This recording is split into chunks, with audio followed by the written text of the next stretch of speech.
Okay, my talk today.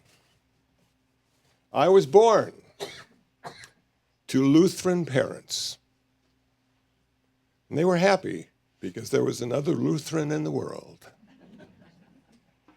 And I continued to be a Lutheran until I went to high school, which was in the 1960s. And then I realized it's better not to believe in anything and just become an agnostic, because you didn't have to define anything.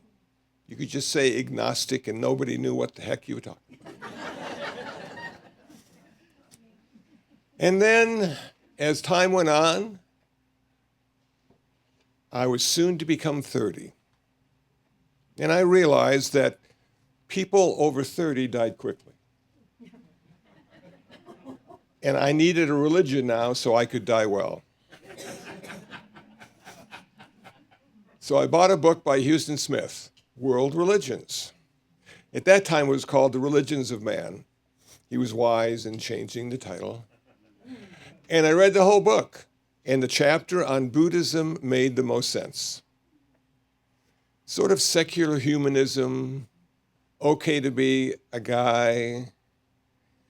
You were flawed, but there's a possibility of perfection. But I needed to learn how to meditate. So I got out the phone book, looked in the yellow pages,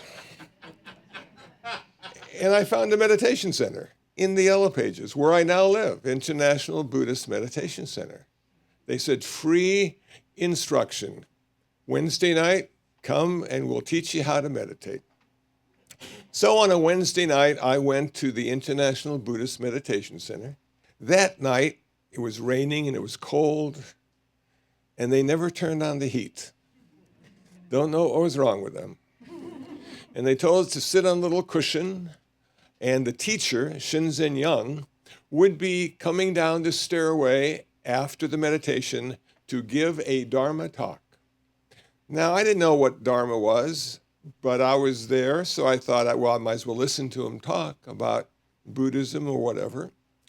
And so we had an hour and a half of meditation, with a 5-minute break in between each 30 minutes. And it was the most excruciating thing I have ever experienced. I couldn't believe that, because I wasn't distracted by speech or anything else, my suffering became so apparent.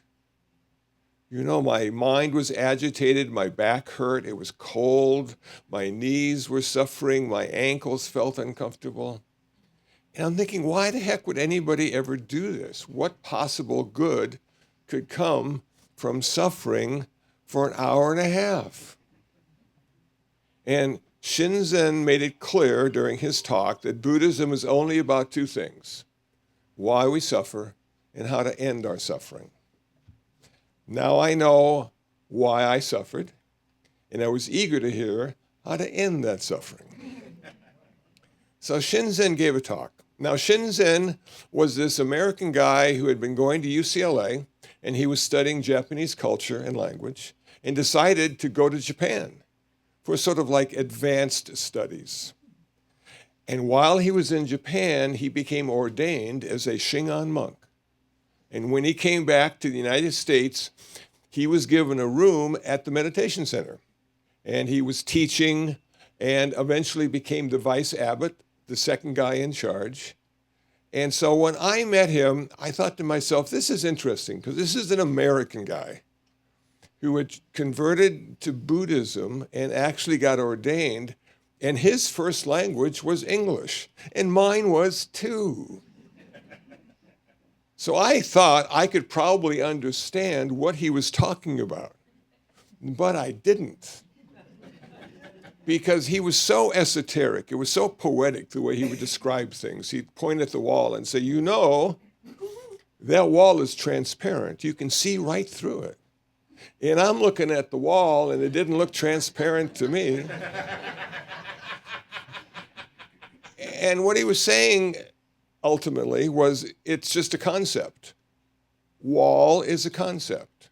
Doesn't exist in any real way until we decide it does. And of course, we decide it does because we learned the language.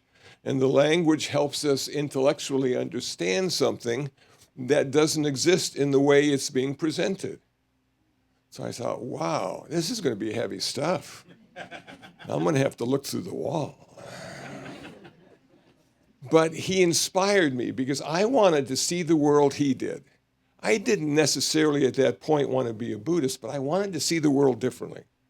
And he was seeing it in a really unique way. So around 1978, 79, I was soon to turn 30, and I decided to become an official Buddhist. And there's a little ceremony that you go through, and you take the 5 precepts and the 3 refuges. And the 5 precepts are, I will practice not to take life. I will practice not to take what is not given. I will practice not to indulge in sexual misconduct. I will practice to speak skillfully and not speak unskillfully. And I will practice not to consume intoxicants. 5 precepts. 3 refuges. I take refuge in the Buddha. I take refuge in the Dharma, the teachings of the Buddha. And I take refuge in the Sangha, the men and women who have become ordained and represent Buddhism in the world. And they gave me my name. They gave me Kusula. Kusula. I thought, wow, what does that mean? Is it good? He said, oh, it's really good. He says, it means that you're skillful and wholesome. But we gave you the name because you aren't.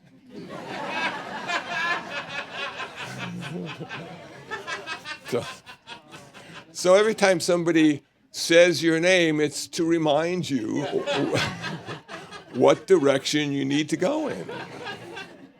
I'm thinking, these guys are really clever. So I continued to practice and meditate. And then in 1994, my teacher suggested I get ordained. Why don't you get ordained? Your life is okay, but it could be better. You don't have much going on. You got an old car. Have you ever thought about getting ordained? And I hadn't. I thought, that's what other people do. That's what people who deserve ordination because they've attained a level. But with time, I changed my perspective and I got ordained as a novice monk. And that was fine. That was 1994. In 1996, I got ordained as a fully ordained monk. At that time in 1996, I got a certificate from College of Buddhist Studies, and now I had this sort of intellectual stuff, and I had this ordination stuff, and I became somebody. I was somebody. I was a monk. Well, what do monks do? Well, I mowed the lawn. I took care of the animals. At that time, we had dogs and cats and fish and birds, and I fed them every day. I was told in the beginning that it would just be temporary. You just have to feed them for maybe a year or so, and then somebody else would take over. But nobody's ever taken over. I've been feeding animals for 30 years. But you couldn't ask for a better practice than feeding animals. I was up this morning, 6 o'clock, feeding the cats. Sun's coming up, chilly. Felt like weather. Felt like Southern California cold. It was sort of nice. But the thing I like about best in feeding cats is they never say thank you. They just walk away. And how wonderful is that? No ego boost with that. You're just sort of there. Well, that's what I was doing. And I started to give talks. I was invited to high schools to talk about Buddhism, Buddhism 101. And then something remarkable happened in 1997. Changed my life forever. I was invited to Cal Poly Pomona to speak to the Buddhist club. It was a Chinese Buddhist club. And apparently they had heard about me and they wanted to hear what I had to say, sort of this American guy talking about Buddhism. And I didn't know it at the time, but there was an LA Times reporter and photographer there. And they were going to write a story about the Buddhist club. And I was in it. And they took a picture. And if you're curious about the picture, it's on my website. You can go check it out. But I was thought, this is so cool. Now not only am I somebody, but I made it. I'm somebody that was in the LA Times. And how many people get in the LA Times? Not realizing that that was just the beginning. That wasn't the end of my journey. Now, about a month or two later, I get a phone call. Deacon Szymanski, California State Prison for Men. Kusula, I saw your picture in the paper. Hey, can you come up and help us? We've got Buddhist prisoners, and I'm the Catholic chaplain. I really don't know what to say to them. My answer was, you have Buddhists in prison?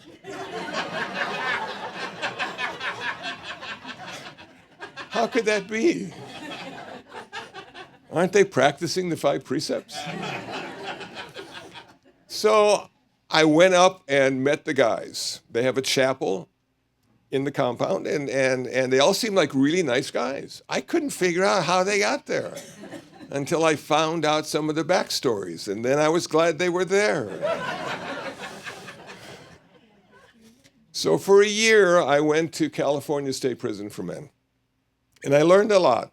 I learned that men in prison do not meditate with their eyes closed because they don't trust the guy next to them. They asked me if I would be able to change their diet for them. Could I speak to the warden? Because we've got terrible food. We want some fresh vegetables and fruits and some regular food. Can you speak to the warden for us? I said, no, I'm sorry, I can't. I'm not here to change your diet. I'm here to change your mind. They weren't impressed with that at all. So after a year, I got another phone call. Mr. Noy Russell, Central Juvenile Hall, downtown Los Angeles. Kusula, I saw your picture in the paper. Can you come and help us? Now, by that time, I had found other volunteers to help me at the state prison, so I was free to travel to Juvenile Hall, downtown Los Angeles. And I gave my first talk in the high-risk offenders unit. And all the guys were sort of sitting down, all lined up and everything. And I looked at the audience, and I felt immediately comfortable because we all had the same haircut. I can relate to you guys. Then I said, anybody know about Buddhism? Not one. Anybody know about suffering? Everyone's hand went up. Well, let me tell you about suffering and how to end the suffering. And I began there with my first talk. Now, I was at Central Juvenile Hall for 5 years, found other volunteers to help me. I would go into the classrooms to give talks. Now, it's weird, but when you go to Juvenile Hall, you still have to go to school. You don't get a free pass on that. So I'm going to the classroom one day, and the teacher, this sort of old woman, about my age, looked at me and said, can I talk to you? Sure. Took me to the corner of the classroom. She says, this is a public classroom. You cannot speak about God in this classroom. I said, no problem. I'm going to talk about suffering and the end of suffering. So we did that, and then I remember another occasion where I'm going from one unit to the next, and there was a Catholic volunteer. And there were a lot of Catholics in prisons and in juvenile halls helping out. And so he saw me and he said, who are you? And I said, proudly, I am the Buddhist volunteer to come here to help the young people. And he said, have you found any Buddhists yet? And I went, whoa, where did that come from? Then I said, well, no, not yet, but everybody's suffering. And he said, that's why I'm here too, because everybody's suffering. So the third year I was there, I won the probation department Volunteer of the Year award and got a wonderful certificate. Now, they don't pay you, but you get some cool certificates suitable for framing. Now, during this time, I was asked to give a talk at the mayor's prayer breakfast to be keynote speaker at the mayor's prayer breakfast in Garden Grove, California. And I thought, wow, this is so cool. The mayor wants me to speak. So the office contacted me and we were talking, and I warned her. I said, you know, I don't pray, but I do eat breakfast. Is that okay? She said, that's fine. And I gave my talk, and a week later, the police department chief office called me and asked if I'd be interested in being a ride-along police chaplain. I thought, whoa, man, Cops is one of my favorite shows. This would be cool to be in that car with the officer and we do police chases and stuff. Go get the bad guy and arrest him and stuff like that. Well, of course, it doesn't work like that, but that was how my mind was working. And I said, sure, I'd be glad to. She said, well, you'll need a uniform. And the uniform says chaplain on it. It's a sort of black jacket and shirt and hat says chaplain. On the back of the jacket says chaplain. And I said, why is chaplain all over this, my uniform? And one of the officers said, well, you'll be the last one shot because you're a chaplain. They have a strange sense of humor, you know. But I wore my uniform. I even had a bulletproof vest.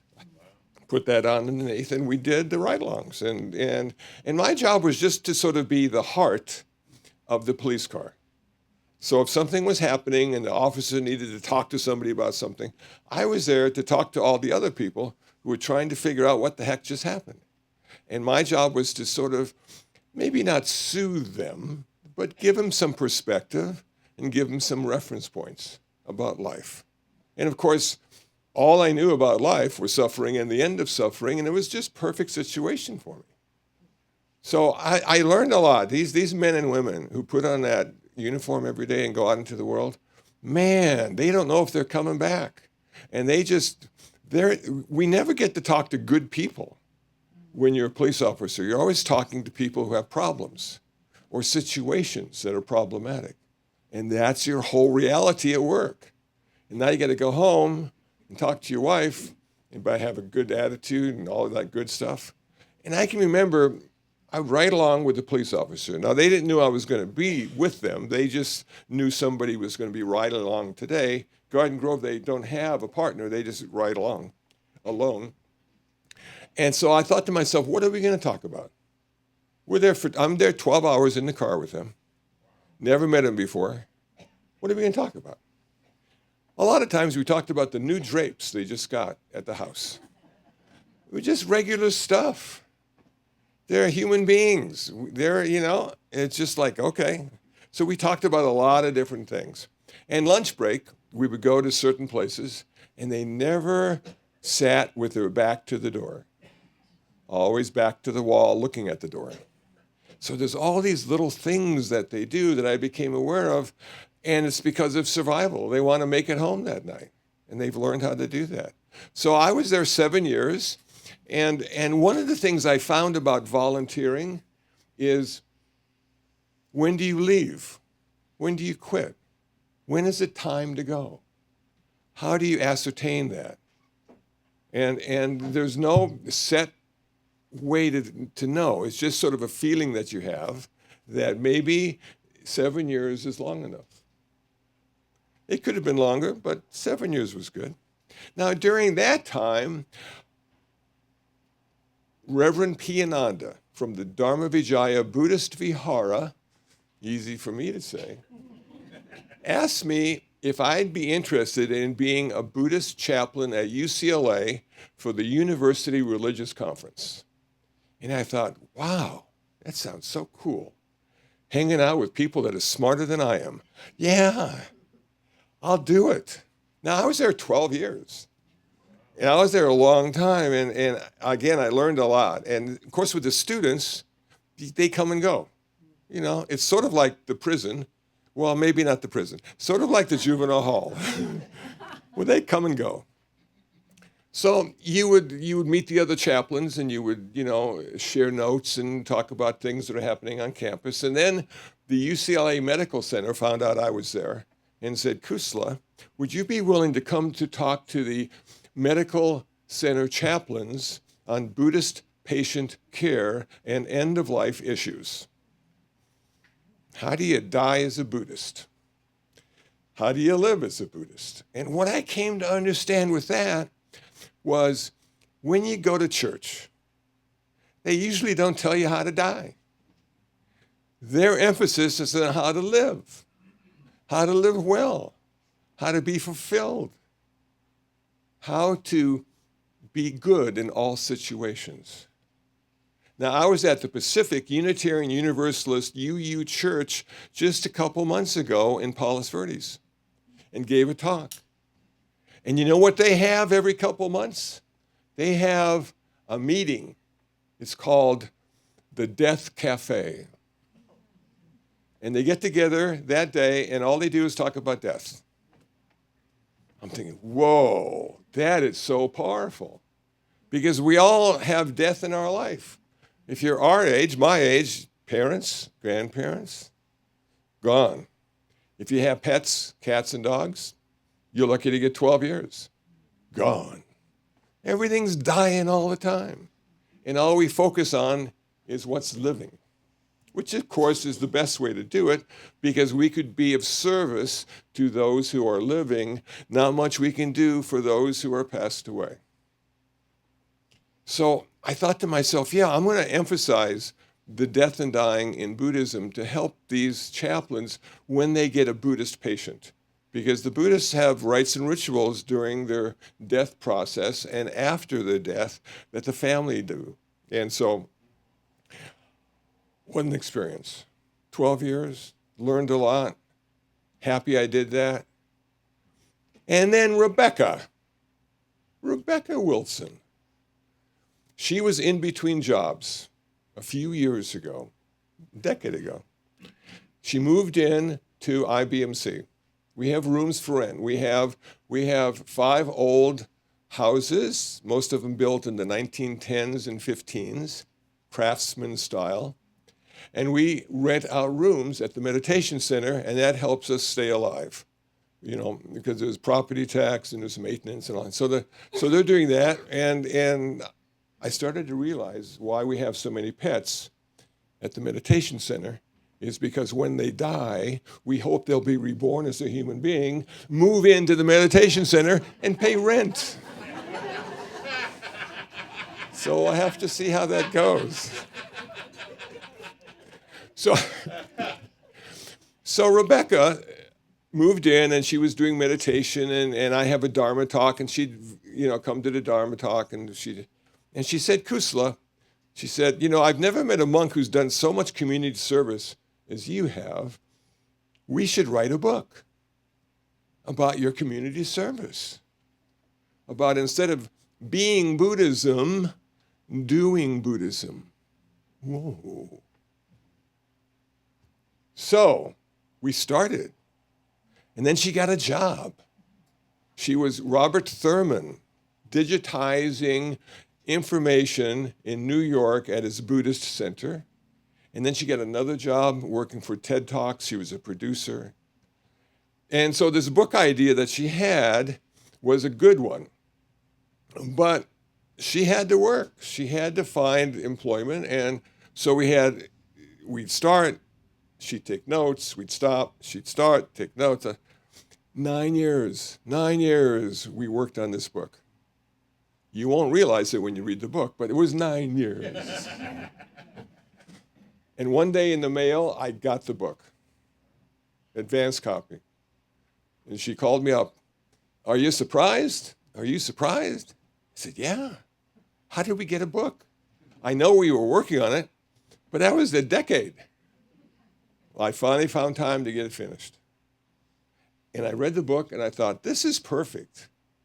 This is not your average Buddhist book of how Buddhism works and what you need to do and how to meditate and who the Buddha was. It was about how to be in the world and make a difference rather than being in the zendo in meditation.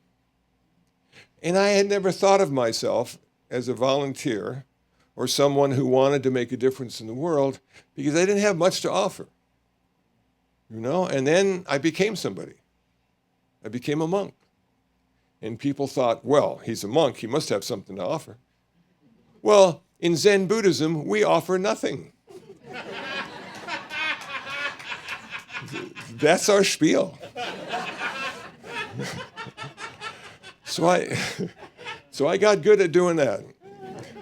And I realized in all these different situations I found myself in, my job was just to be there. I couldn't tell them what I was going to do. I had no clue. But I did tell them I'd show up. And I show up when I was supposed to. Give me a time and place, and I'll be there. And then we'll decide what I need to do, or what I should do, or what I could do, or what I shouldn't do. But show up. So I learned after years and years of being a volunteer and trying to make the world a better place, not because I wanted to, but because other people wanted me to, that it's just showing up. You got nothing to say, really. Some of these situations you find yourself in, you can't say anything to make it better. It's just a terrible situation.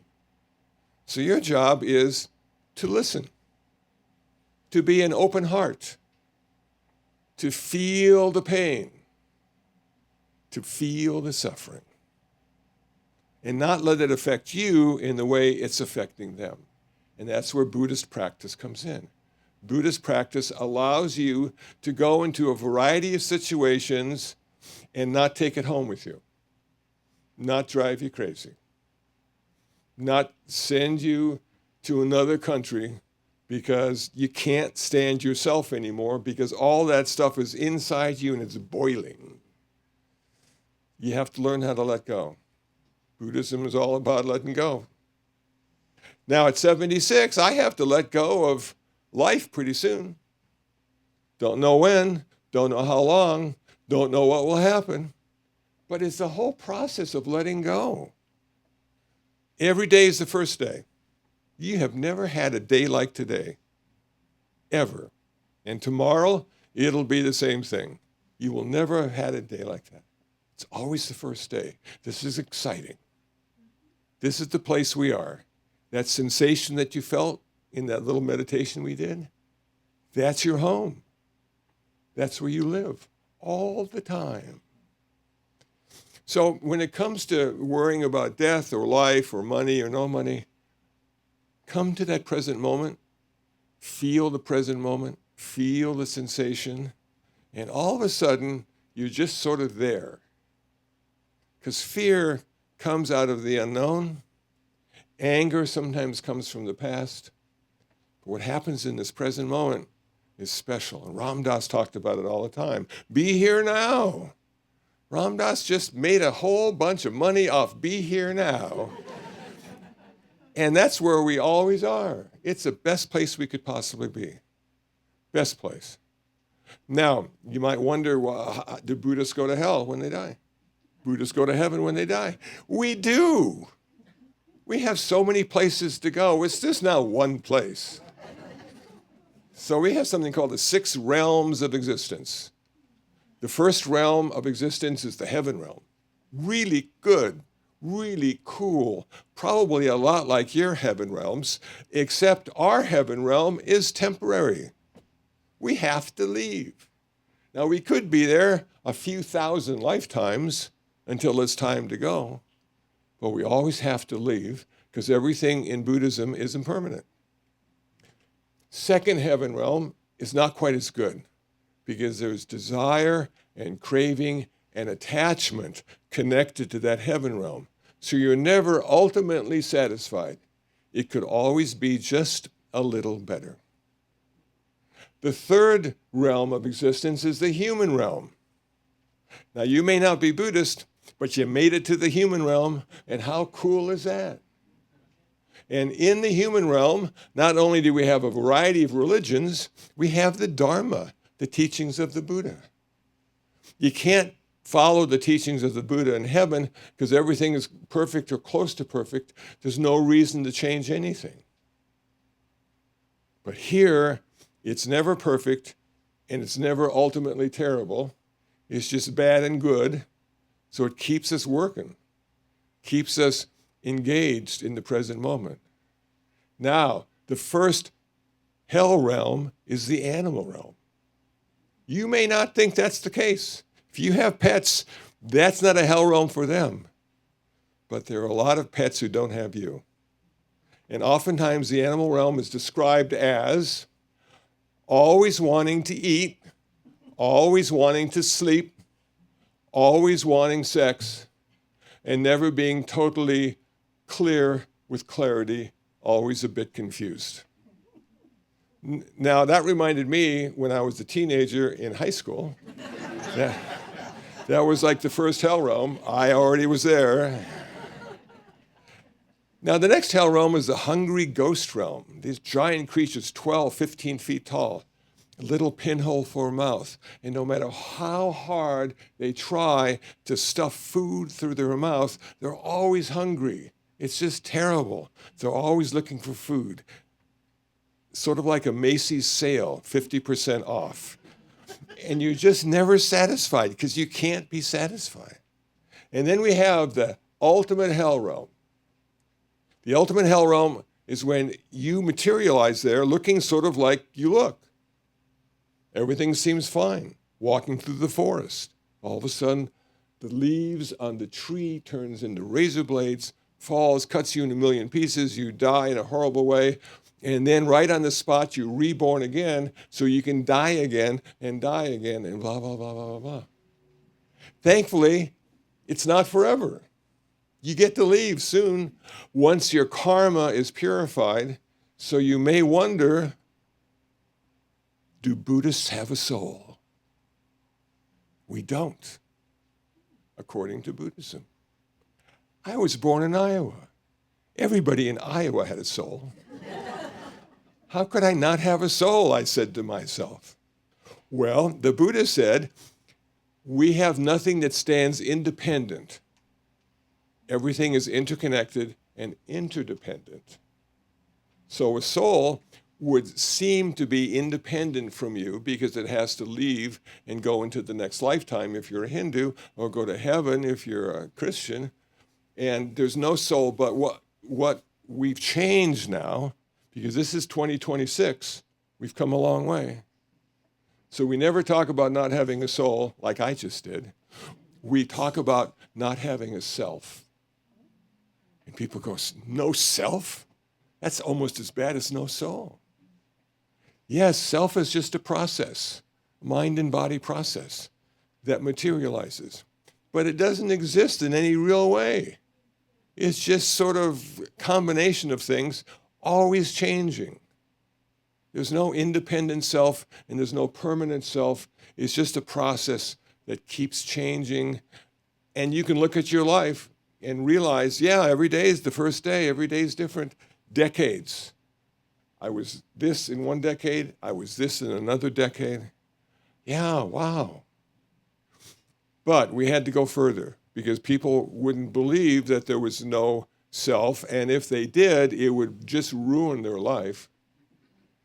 So what we come up with as Buddhists is we say, well, you have a self, but it's not really you. That's your relative reality. You need to know your zip code. That self is there so you don't forget your zip code. You need to know where you parked your car. That self is there because you can find your car. But ultimately, there is no self. Ultimately, everything is everything and is produced by everything. And I sort of like that idea because there's no oneness. I don't like the idea of everybody's one. That's so depressing. I'd much rather say we're all different, but we're all connected, which gives you permission to be individual and have your own opinions and ideas about stuff. And still realize, even with those ideas and opinions, you're still connected to everyone else. It's just they have different opinions. You know? Well, what is the truth? Somebody might say. How do you find the truth in Buddhism? You find the truth through practice. But you can't talk about it because it's beyond words. Words are relative. Words are simply clothing of thoughts. So, what are you going to do? Well, you're not going to talk about the ultimate. You're going to talk about your new car. People relate to that. You don't want to be pulled over by CHP and tell them you don't really exist in the way they think you do.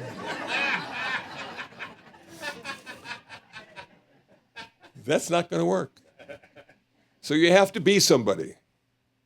And at the beginning of the talk, I talked about becoming somebody. And then I talked about doing, which is beyond being someone, it's doing something. And sometimes doing it makes you somebody, but sometimes you have to be somebody before you do it. And the idea in being and doing is to find the balance. There is a balance. So if you're not doing enough, get started. If you're being too much, tone it down. You don't need to be, the ideal human being. You just need to be a human being. And you might have cool shoes, but it's okay not to have cool shoes. You still can do stuff. You just can't be stuff unless you have cool shoes.